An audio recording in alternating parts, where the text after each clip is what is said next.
오늘도 새벽을 깨우며 또 기도 제단으로 나아가시는 여러분에게 하나님의 특별하신 은혜와 사랑과 축복이 넘치시기를 주님의 이름으로 축원합니다. 오늘 묵상하는 이 빌립보서 2장 12절로 이 18절의 말씀의 제목이 있어요. 우리 한번 한 음성으로 따라서 하겠습니다. 하나님의 뜻과 나의 소원. 하나님의 뜻과 나의 소원, 또는 하나님의 주권과 나의 소원입니다. 흥미로운 주제 아니겠습니까? 나의 소원과 하나님의 뜻은 어떠한 상관관계가 있는지, 만일에 내가 바라고 소원하는 것이 있지만 그것이 만일 하나님의 뜻이 아니라 한다면 결국 하나님이 기뻐하시는 것이 아닐 텐데, 그러면 낭패 아닌가 이런 생각 갖지 않을 수가 없어요. 오늘 말씀 2장 13절 후반부에 보니 어떠한 내용이 있는가? 너희에게 소원을 두고 행하게 하신다, 그런 말씀이 있습니다. 그 소원은 어떠한 소원을 말함인가 궁금합니다. 나의 소원인가? 하나님의 소원인가? 예를 들어서 여름이고 보니 많이 더워요. 일을 할 때 땀을 많이 흘리니까 자칫 건강을 해치기 쉽습니다. 그래서 건강 관리를 위해서 보양식을 먹어야 되겠다, 뭐 누구나 갖는 생각이에요.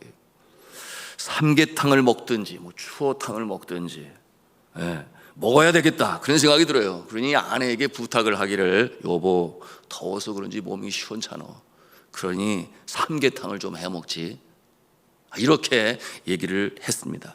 그러면 이 생각이 나의 소원인지 아니면 이게 내 마음의 소원으로 주시는 하나님의 뜻인지, 여러분 어떻게 생각하십니까? 아리송해입니까? 단순히 건강을 위한 소원이라면 내 뜻일 수 있겠지요. 그러나 그렇게 생각하지 아니하고, 내가 가장인데 건강해야지, 그래 일도 열심히 해서 가정 경제의 책임을 다 감당하고 또 교회에 헌금도 하고 봉사도 하고 하나님께 영광을 올려야지, 그게 어떤 생각입니까? 먹든지 마시든지 무엇을 하든지 하나님의 영광을 위하여 해야지, 이러한 마음을 먹으면 그것이 하나님의 뜻인 줄로 믿으시기를 바랍니다. 여러분, 이와 같은 모습으로 하나님의 뜻, 나의 소원이 서로 연관성을 가지고 있습니다.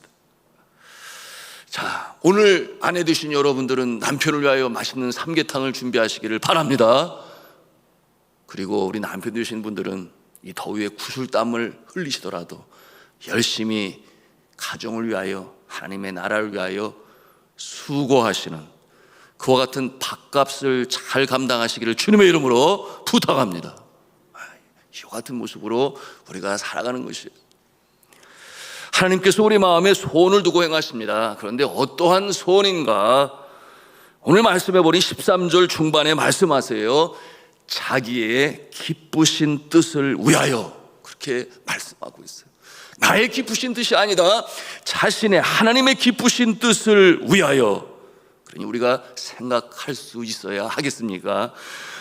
내가 바라는 소원이 다 하나님께서 주시는 소원이 아니구나, 하나님의 영광을 드러내고 나타나는 소원이냐 아니냐 하는 것을 우리는 순간순간 생각할 수 있어야 하겠습니다.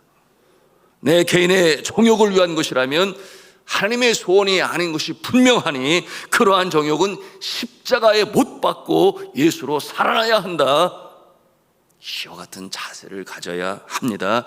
그러면 행하는 일로 인하여 하나님의 영광이 나타나고 나에게는 감사와 기쁨과 보람이 있으며, 또한 타인들에게는 선한 영향력을 미치는 그와 같은 모습으로 살아가게 되는 것입니다. 오늘도 여러분의 마음에 소원을 두고 행하는 이와 같은 모든 일들이 이러한 하나님의 영광의 역사가 나타나고 여러분에게 기쁨과 보람이 되며 이웃들에게 선한 영향력을 미치는, 유익을 끼치는 그와 같은 날이 되실 수 있기를 저는 주님의 이름으로 축복합니다. 자, 오늘 말씀의 배경으로 볼 때에 빌립보 교인들에게 전하는 말씀이에요.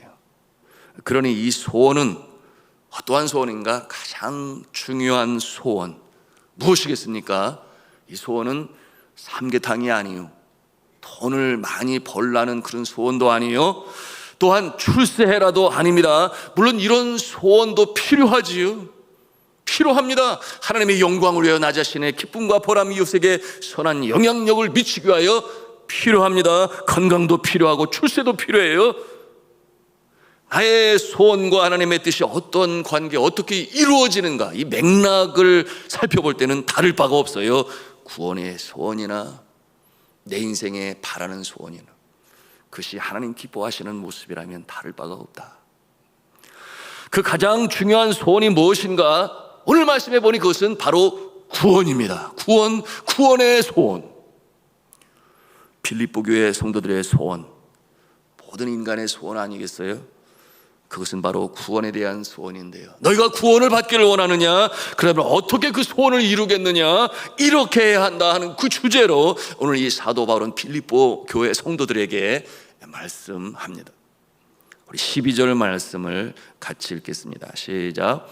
그러므로 나의 사랑하는 자들아, 너희가 나 있을 때뿐 아니라 더욱 지금 나 없을 때에도 항상 복종하여 두렵고 떨림으로 너의 구원을 이루라. 아멘. 구원을 이루라고 말씀하세요. 항상 두렵고 떨림으로 너의 구원을 이루라, 그렇게 말씀하세요. 여러분이 두렵고 떨림으로라고 하는 이 말씀은 하나님을 경외하는 마음으로, 하나님을 경외하는 마음으로 그런 뜻을 가지고 있어요. 그런데 구원을 이루라라고 하는 이 말씀을 통해서 우리는 두 가지 생각을 하게 되니, 첫 번째는 구원을 점진적으로 이룬다 하면 구원은 시간을 두고서 서서히 이루어져 가는 것인가? 예수 믿으면 바로 구원을 얻는 것이라고 생각하고 있는데 그게 아닌가 하고 의아해할 수 있습니다. 그런가 하면 두 번째는 구원을 이루라, 이 말씀이 명령이니 내가 구원을 이루어 가야 하는 것인가? 뭐 이런 생각. 구원은 값없이 은혜로 주어진다고 했는데 여기에서 이 구원은 내가 힘써서 애써서 얻어내는 것인가? 그러면 내 힘으로 얻는 자력 구원인가? 이러한 의아함을 가질 수 있어요. 여러분, 이 구원은 십자가의 보혜로 은혜로 말미암아 발현이 되었고 내가 예수 그리스도를 구세주로 믿음으로 구원을 받는 줄로 믿으시길 바랍니다. 이것이 영원 불변한 진리예요.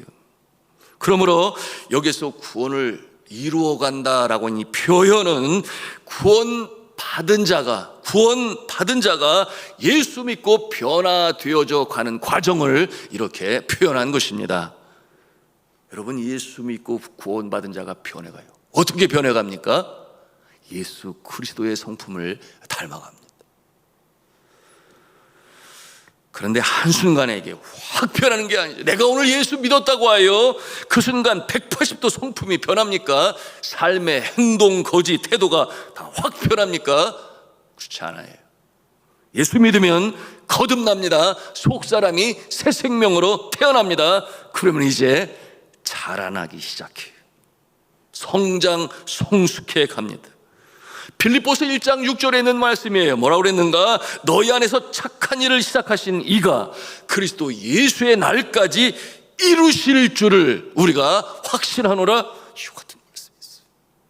이루어져가는 하나님의 선하신 그 장성한 분량에 이르기까지 가는 그와 같은 모습, 이 점진적인 과정을 신학적 용어로 성화, sanctification, 거룩하여져 간다. 그래서 성화, 구원이라는 말로도 표현을 해요.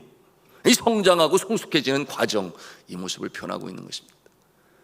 두 번째로 구원을 이루라 말씀했으니 내가 애쓰고 수고하여 힘쓰고 구원을 이루겠구나, 구원은 내 능력에 달려 있구나. 아니요, 그렇지 않습니다. 어느 교파에서는 이렇게 가르쳐요. 나의 구원을 이룸에 있어서 나의 책임 50%, 하나님의 주권 50%. 그래서 이렇게 합쳐져서 구원이 이루어진다. 그렇지 않아요. 그렇지 않습니다. 구원은, 잘 들으시기 바랍니다. 이 구원은 하나님의 주권 100%와 인간의 책임 100%로 이루어집니다. 아, 이게 또 무슨 소리인가? 하나님의 주권 100%, 인간의 책임 100%. 이것이 어떻게 가능한가? 이 수학적인 머리 능력을 가지고는 도무지 이해가 되지 않아요. 조화시킬 수가 없습니다. 예를 들어서 예수 그리스도는 신이시며 사람이다.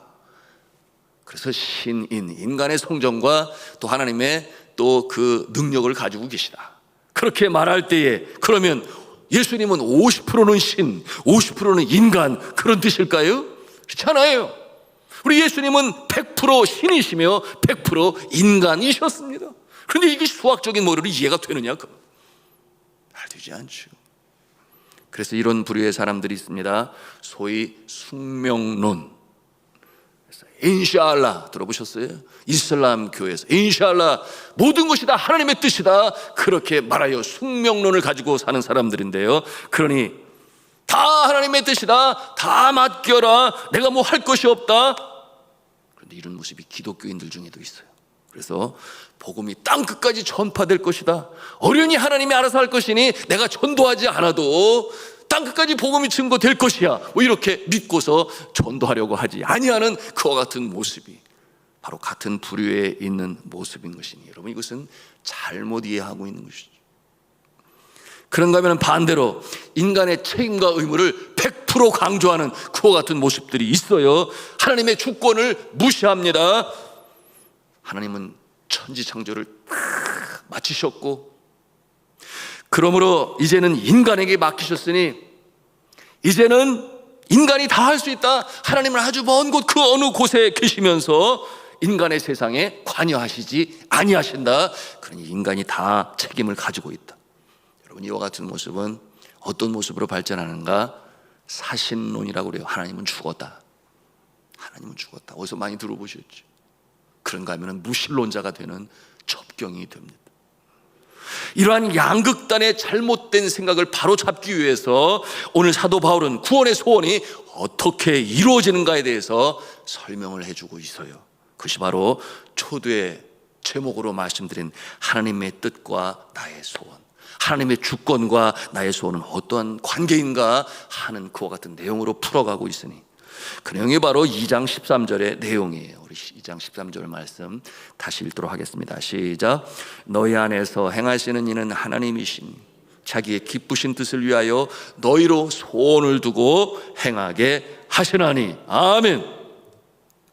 내 심령에 소원을 두고 행하시는 분이 계시다. 그분이 누구시라는 거예요? 하나님이시다. 그 소원은 어떠한 소원인가? 하나님을 기쁘시게 하는 소원이에요. 오늘 말씀의 정황으로 보아서는 인생 최고의 소원, 가장 중요한 소원, 바로 구원의 소원, 죄에서 자유를 얻게 하는 소원이에요. 죄악의 저주로부터 해방되어 복 있는 자의 모습으로 살아가게 하는 그 구원의 소원. 그 소원이 어떻게 이루어집니까? 여러분 그 소원을 주시는 분이 바로 하나님이시라고 하는 거예요. 주께서 택한 백성의 심령에 그 소원으로 불어넣어 주시니 그런 택함 받은 자가 어떻게 행한다고 하는 것입니까? 뭔가 행하게 하신다. 소원을 두고 행하게 하신다. 무엇을 행하게 하십니까? 주님 앞에 나오게 하시는 그와 같은 행위를 하게 하신다. 주여 나는 죄인입니다. 나를 구원해 주시옵소서. 나의 추하고 못난 모습이 보입니다. 허물과 죄로 죽은 나의 모습이 보여져요. 그러니 주님 앞에 나오는 행위, 이와 같은 것은 우리 인간 편에서의 모습이다. 중요한 것은 무엇이라고 했어요? 그 소원을 누가 주시느냐? 그러므로 하나님 100%, 인간 100%, 이와 같은 논리가 세워지게 되는 것인데, 성도 여러분, 이 구원의 소원의 출발이 누구라고 그랬습니까? 하나님이라고 그랬어요. 하나님이시라는 것입니다. 주어가 하나님이세요. 출발이 하나님이세요. 내가 하나님을 찾지만 내가 하나님을 찾도록 만드신 분이 누구시다? 하나님이시라고 하는 것입니다. 그러므로 하나님의 주권 100%, 그리고 나의 책임 100%. 나의 책임은 무엇이라고 그랬어요? 진심으로 하나님을 찾는 것이니 목마른 사슴이 신의 물을 찾듯이 주님 앞에 나오는 것입니다. 이는 주의 일에 있어서도 마찬가지죠. 주님의 일을, 봉사를 한다, 하나님을 섬긴다. 하나님의 주권과 인간의 책임의 균형을 잃어버리면 안 돼요. 이 부분에 대해서 골로새서 1장 29절에 아주 분명히 말씀하고 계세요. 뭐라고 말씀하셨는가? 이를 위하여 나도 내 속에서 능력으로 역사하시는 이의 역사를 따라 힘을 다하여 수고하노라. 그렇게 고백했어요. 누가? 사도 바울이 복음을 전함에 있어서. 나도 내 속에서 능력으로 역사하시는 이의 역사를 따라 하나님께서 그 마음에 소원을 두고 행하게 하시는 어떤 모습이에요? 성령을 통해 역사하시니 사람의 마음에 불같은 소원이 임합니다. 그래서 내가 가만히 있을 수가 없다. 역사하시는 이의 역사를 따라 힘을 다하여 수고하노라. 누가 힘을 다하여 수고를 해요? 내가, 사람이, 사도 바울이. 분명한 것은 내가 먼저가 아니에요. 하나님이십니다. 그러므로 하나님의 주권 100%예요. 그렇다고 해서 내가 가만히 있겠다는 것이 아닙니다. 나도 힘을 다하여 수고하겠다. 그래서 인간의 애씀이 또한 100%라고 하는 것입니다. 그런데 빌립보 교회에 이 진리를 알지 못하는 자들이 있었어요. 이 자신의 행위로 인해 내 의가 앞서는 자들이 있었어요. 그 모습이 교회 안에 있었습니다. 오늘날도 마찬가지예요. 목사가 되고 장로가 되고 권사가 되고 한수집사가 되고 자신이 행하는 일로 봉사로 헌금으로 그의 의가 나타나기를 원해요. 14절에 있는 말씀처럼 그러다 보니 주를 섬김에 있어서도 원망과 시비가 나타납니다. 그런가 하면 다툼과 허용으로 해요. 그래도 내가 조금 더 봉사하지 않아? 뭐 이런 마음이 그 마음에 생기는 것이. 자네는 나보다는 좀 아직 아니지 않는가? 뭐 이와 같은 마음을 갖게 되니 다툼과 허용으로 시비와 원망이 그 가운데 나타나게 되니 겸손하지 못한 모습이죠. 성도 여러분 중에는 그런 분이 한 분도 아니 계시겠습니다만 우리는 그러지 말아야 됩니다. 우리가 겸손해야 하겠습니다. 우리가 주의 은혜로 삽니다. 하루도 주의 은혜 없이는 우리가 살아갈 수가 없어요. 그러니 은혜로 행한다 하는 말이 어떠한 뜻을 가지고 있는가? 내가 행하는 그 모든 것이 주의 은혜로, 지혜로, 영권으로 되어집니다. 주님이 주시는 건강이 없이는 내가 오늘도 일터로 나갈 수가 없어요. 그러니 모든 것이 주의 은혜로 나에게 주어진 것이요, 구원도 마찬가지요. 이와 같은 마음을 가지고 겸손히 최선을 다해야 하니 나에게 여전히 두 팔과 두 다리가 있고 내 심장은 여전히 뛰어서 일어나 보니 내 생명이 오늘도 연장이 되어 온몸으로 피가 돌게 되니 주여, 내가 오늘도 일터로 나갑니다. 내가 감당할 사명이 있습니다. 나에게 불같은 소원을 주시니 내가 주님 앞에 충성 봉사하겠습니다.